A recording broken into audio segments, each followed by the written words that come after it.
நற்செய்தி வாசகம். மெஸ்ஸியாவை கண்டோம். யோவான் எழுதிய தூய நற்செய்தியிலிருந்து வாசகம். அதிகாரம் 1, இறைவசனங்கள் 35 முதல் 42.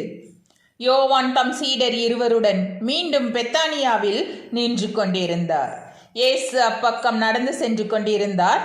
யோவான் அவரை கூர்ந்து பார்த்து, இதோ கடவுளின் ஆட்டுக்குட்டி என்றார்.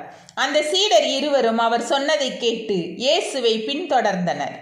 இயேசு திரும்பி பார்த்து, அவர்கள் தம்மை பின்தொடர்வதைக் கண்டு என்ன தேடுகிறீர்கள் என்று அவர்களிடம் கேட்டார். அவர்கள், ரபி, நீர் எங்கே தங்கியிருக்கிறீர் என்று கேட்டார்கள். அவர் அவர்களிடம், வந்து பாருங்கள் என்றார். அவர்களும் சென்று அவர் தங்கியிருந்த இடத்தை பார்த்தார்கள். அப்போது ஏறக்குறைய மாலை 4 மணி.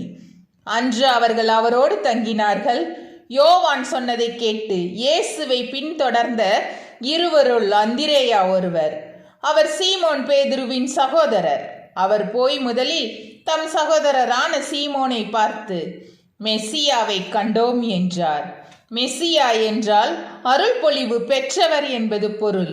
பின்பு அவர் சீமோனை இயேசுவிடம் அழைத்து வந்தார்.